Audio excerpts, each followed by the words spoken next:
दो माताओं से जना। द्वंद्व एवं भ्रम का वातावरण था। जिस स्थान पर हनुमान जी के मातंग शिष्य बसे हो वहाँ पर ऐसा होना आश्चर्य की बात थी। सुचेता एवं विचेता नामक दो महिलाएं चित्ता नामक एक बालक की वास्तविक माता होने का दावा कर रही थी। यह कैसे संभव था? एक बालक दो कोखों से कैसे जन्म ले सकता था? मातंगों के मुखिया श्री बाबा मातंग ने अपने समाज के विद्वानों तथा विदुषियों की एक सभा बुलाई ताकि सुचेता एवं विचेता के बीच हो रहे इस द्वंद्व को समाप्त किया जा सके। बाबा मातंग एक पतली देह और छोटे कद के वृद्ध थे। उनका छोटा सा चेहरा उनकी छितरी हुई श्वेत दाढ़ी और लंबे अव्यवस्थित बालों के पीछे ढका हुआ था। सभा को संबोधित करते हुए वे बोले, हे पुण्य आत्माओं, हम यहाँ ऐसी परिस्थिति पर विचार करने के लिए एकत्र हुए हैं जो हमारे समाज के ऊपर अज्ञान और भ्रम के काले बादल बनकर गरज रहा है।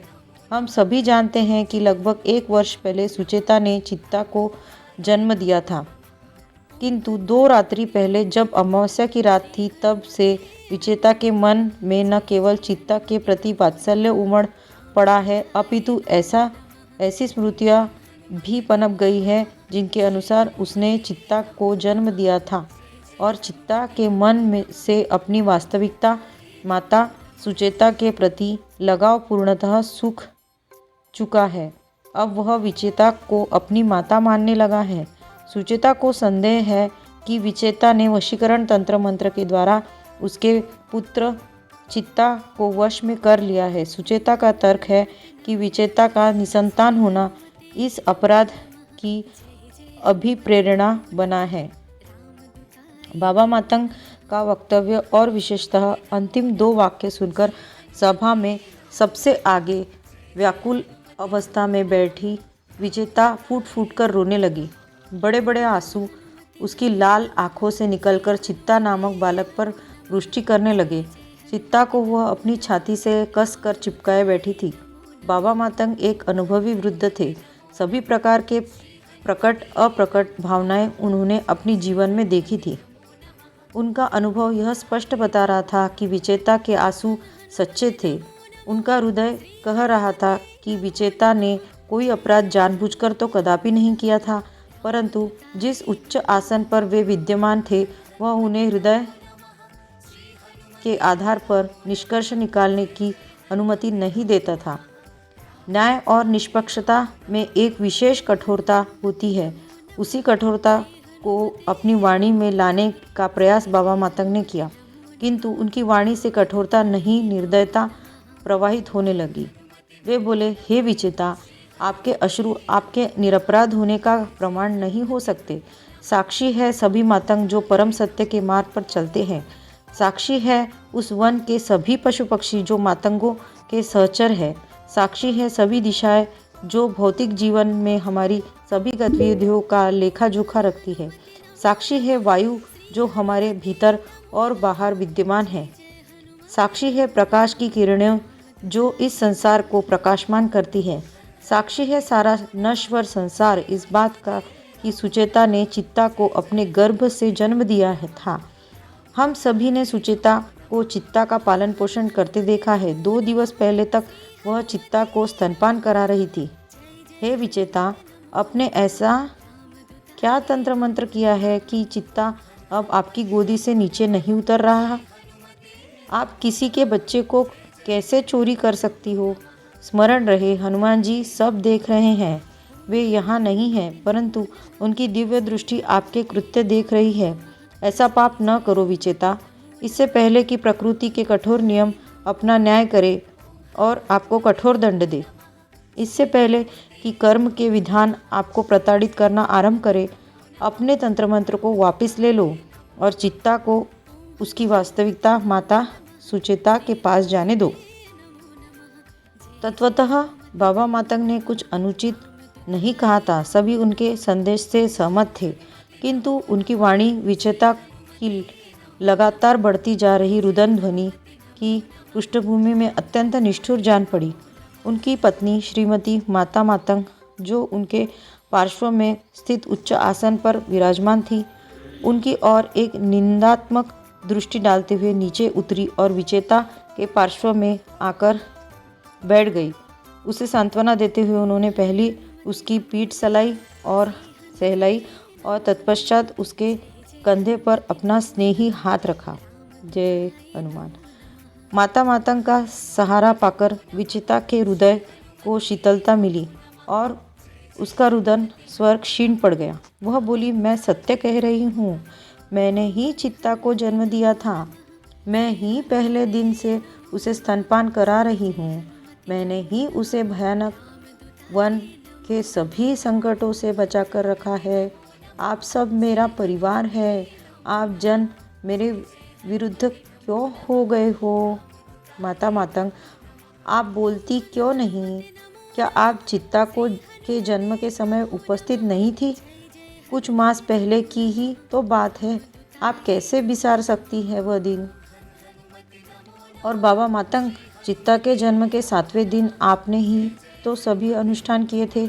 यह बात आपकी स्मृति से कैसे लुप्त हो सकती है? चित्ता के प्रथम स्नान के समय भी आप उपस्थित थे। कम से कम वह तो आपको स्मरण होगा। मैंने चित्ता को कभी सुचेता की गोदी में नहीं देखा है, तो आप क्यों कह रहे हो कि कुछ दिन पहले तक सुचेता चित्ता का पालन पोषण कर रही थी? सुचेता कर्कश स्वर में बोली, हाँ विजेता, आपके अतिरिक्त सभी मातंगों को मतिभ्रम हो गया है।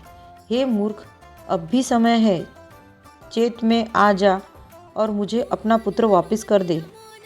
इससे पहले कि सुचेता और विजेता की जिह्वाएं खड़क बनकर पुनः आपस में उलझती, बाबा बोले, मतिभ्रम? अब जबकि इस संभावना पर मेरा ध्यान आकर्षित हुआ है, मुझे लगता है हम सब एक भ्रमजाल में फंस गए हैं। यह संभव है कि विजेता को छोड़कर अन्य सभी मातंगों की स्मृति में कुछ इस तरह हेरफेर हो गया है कि हम सब सुचेता को वास्तविक माता समझ बैठे हैं, जबकि विजेता। किंतु कैसे? माता मातंग ने बाबा के वक्तव्य के बीच में ही काट दिया। वे बोली, ब्रह्मांड में ऐसी कौन सी दुष्ट शक्ति है जिसने स्वयं हनुमान जी द्वारा संरक्षित उनके शिष्यों के साथ ऐसा करने का दुस्साहस किया है? यदि हम यह माने कि हम सब किसी दुष्ट शक्ति द्वारा रचित एक भ्रमजाल में फंसे हुए हैं, तो इस विषय पर चर्चा करना भी बेकार है, क्योंकि ऐसा करने का अर्थ होगा भ्रमजाल के मूल नियमों की पराधीनता स्वीकार करना। हमें किसी ऐसी तृतीय पक्ष की शरण में जाना चाहिए जो इस भ्रमजाल के बाहर निष्पक्ष एवं स्वाधीन हो।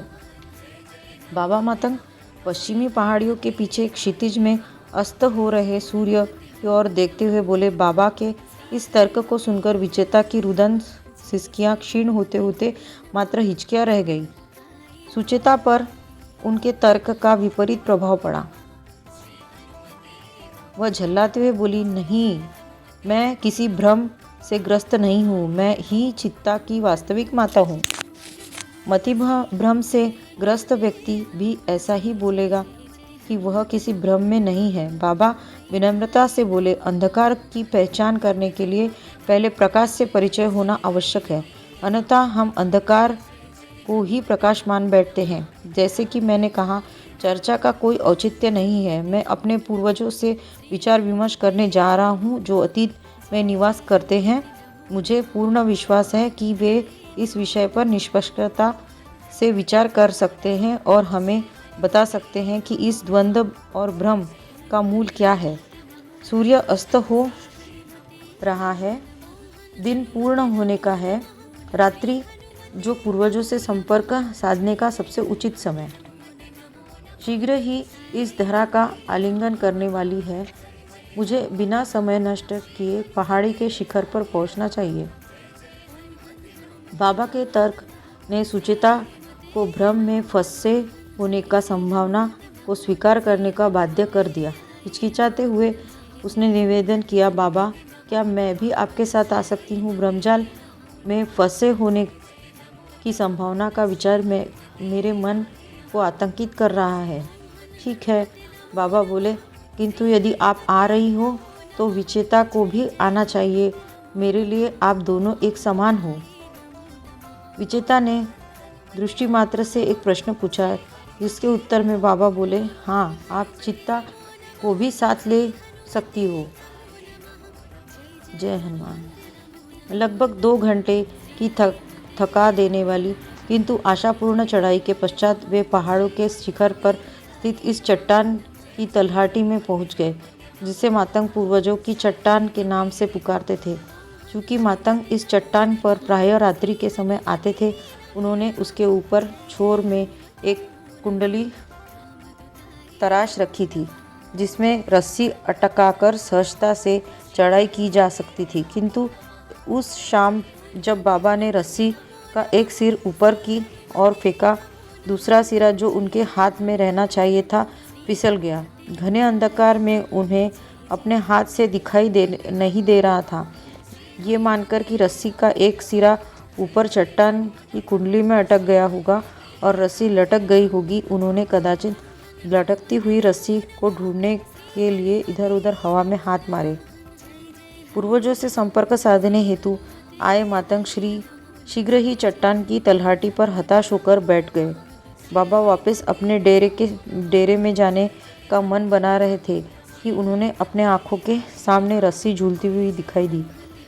उन्होंने उसे तुरंत पकड़कर एक झटका दिया। जब वे आश्वस्त हो गए कि रस्सी चढ़ाई के लिए उपयुक्त थी, वे चढ़ाई करने लगे। उनका ध्यान रस्सी के असाधारण कोमलता पर गया, किंतु उनके हाथ फिसल नहीं रहे थे। जिससे तीव्रता में एक गिलहरी वृक्ष पर चढ़ती है, उसी तीव्रता से वे चट्टान पर चढ़ गए। ऊपर चढ़ाई चढ़ने के पश्चात जब उन्होंने संतोषपूर्वक नूतन हवा में श्वास ले ली, तब उनका ध्यान उस बात पर गया कि जिस रस्सी से वे चढ़कर ऊपर आए थे, वह कुंडली में नहीं अटकी हुई थी। आश्चर्यजनक रूप से रस्सी चट्टान पर ऐसी ही पड़ी हुई थी। रस्सी का छोर देखने की जिज्ञासा में उन्होंने सामने अंधकार में दृष्टि डाली और उन्हें दिखाई दिया ब्रह्मांड का छोर। एक प्रकाशमय आकृति जुगनू की भांति दैदीप्यमान थी। उन्होंने इस आकृति को पहचानने में तनिक भी देर नहीं की। वे कोई और नहीं अपितु चिरंजीवी हनुमान जी थे।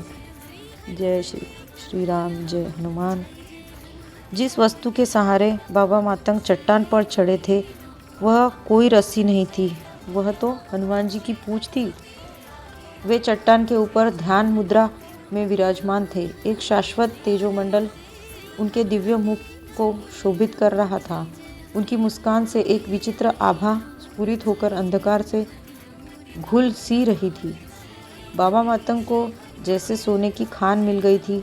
वे अपने पूर्वजों से मिलने आए थे और उन्हें मिल गए थे उनके सभी पूर्वज के चिरंजीवी गुरु। अपने चिरंजीवी गुरु के अकस्मात दर्शन पाकर बाबा मातंग का मुंह खुला रह गया था। आँखों की पुतलियाँ चौड़ी हो गई। कुछ क्षण पश्चात उनका अपनी स्वयं से देह से संपर्क टूट चुका था। उन्हें लग रहा था कि जैसे वह मात्र एक प्रकाश बिंदु है, किंतु उनकी देह कहीं लुप्त नहीं हुई थी। यदि कोई सामान्य व्यक्ति वहाँ होता तो उसे हनुमान जी नहीं दिखाई देते। उसे केवल बाबा मातंग चट्टान के मध्यम मतिमंद अवस्था में गिरते उठते और लुढ़कते दिखाई देते। मुख्यधारा के किसी तर्कशील व्यक्ति को बाबा मानसिक रोगी जान पड़ते और किसी भक्त को संभवतः ऐसा प्रतीत होता जैसे उनमें हनुमान जी की दिव्य शक्ति प्रवेश कर गई थी। हनुमान जी को बाबा देह रूप में दिखाई दे रहे थे। उन्होंने देखा कि बाबा की देह पहले कुछ समय तक ऐसे कांपी जैसे वह भयंकर ज्वर से पीड़ित हो। तत्पश्चात चट्टान पर ऐसी पसरी जैसे कोई वस्त्र गिरा हो। तत्पश्चात हनुमान जी के चारों ओर ऐसे लुढ़कने लगी जैसे घूमता हुआ लट्टू।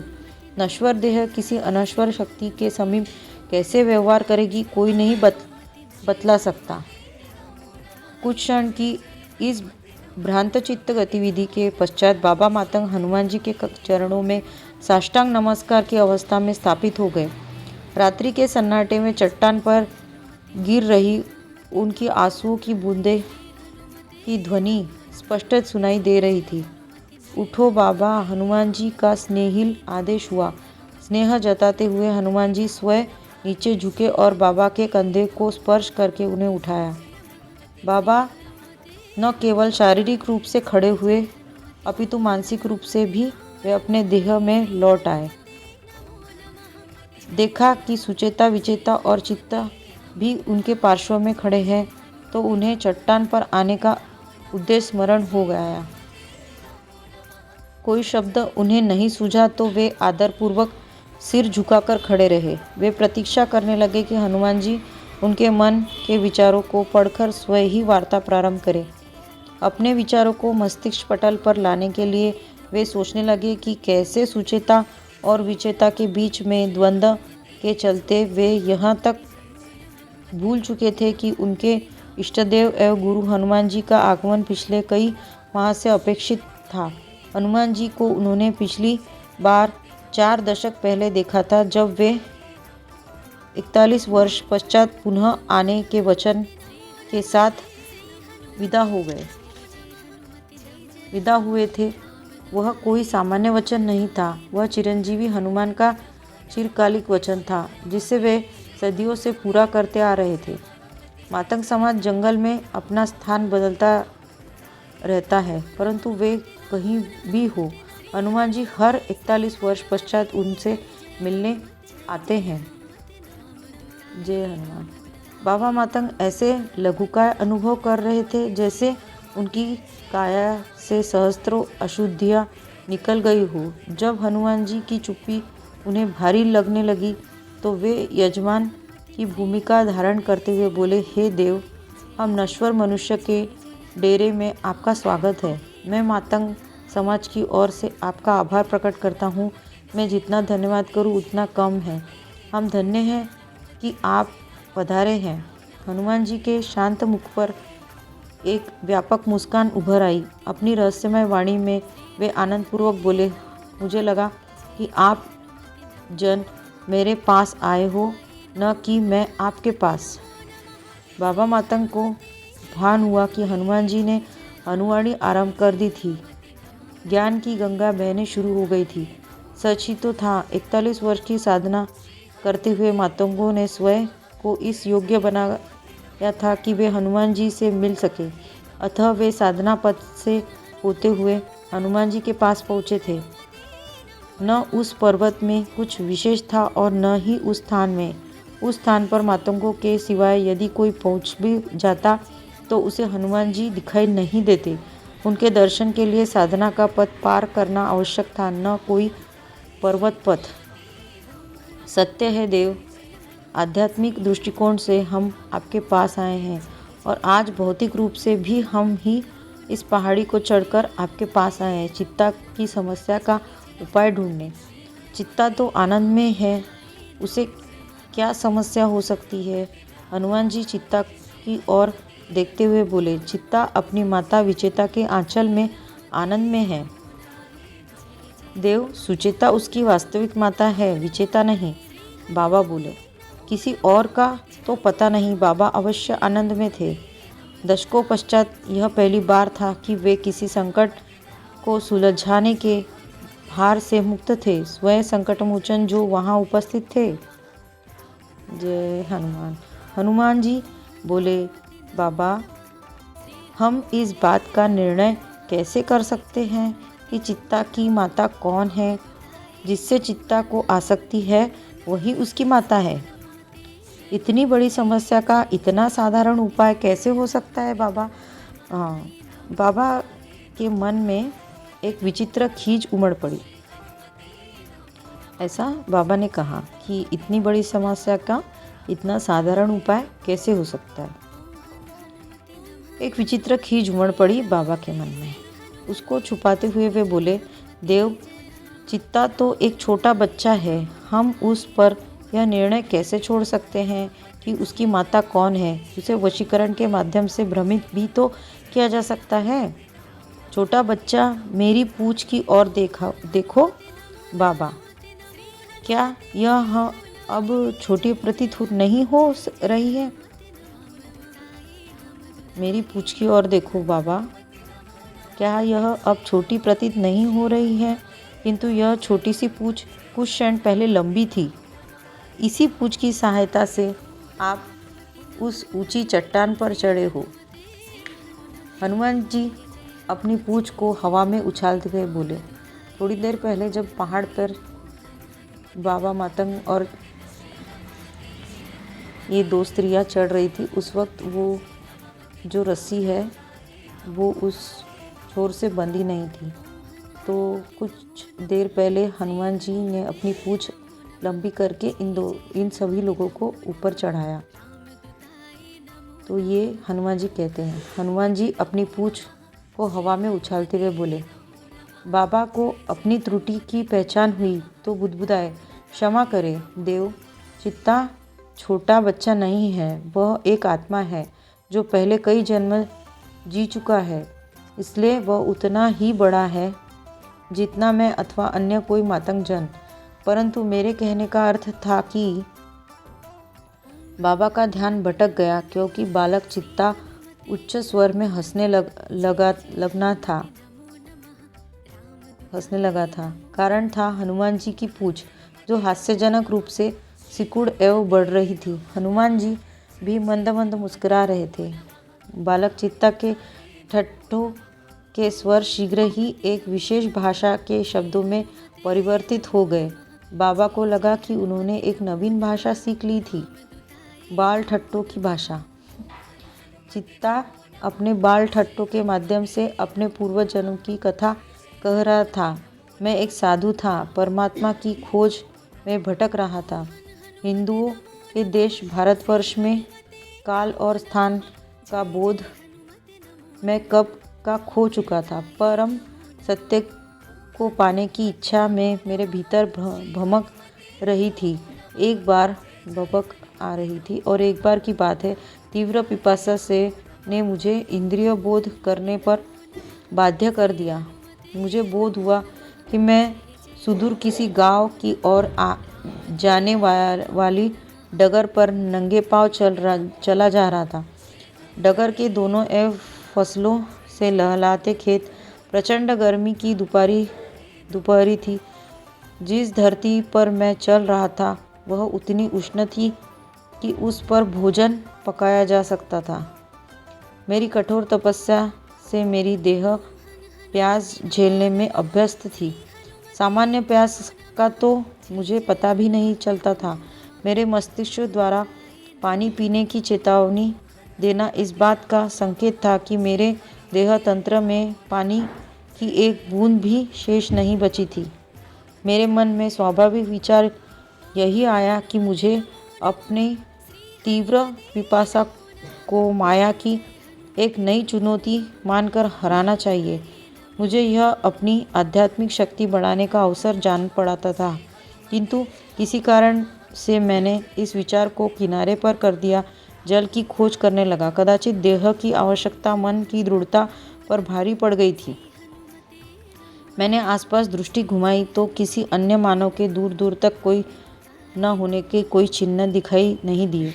आशा की पहुँच दृष्टि से भी अधिक होती है। कोई भी मनुष्य दूर तक दिखाई नहीं दे रहा था। आशा की पहुँच दृष्टि से भी अधिक होती है, किंतु आशा को भी जल के होने का कोई चिन्ह नहीं मिला। मेरे पास एक विकल्प यह था कि मैं खेतों में घुसते और किसानों द्वारा किसी वृक्ष के नीचे रखे गए घड़े की खोज करता। दूसरा विकल्प यह था कि मैं जिस रास्ते पर चल रहा था उसी रास्ते चलता जाता और पास के गांव में पहुंचकर किसी से पानी मांगता। मुझे दूसरा विकल्प नहीं सही लगा।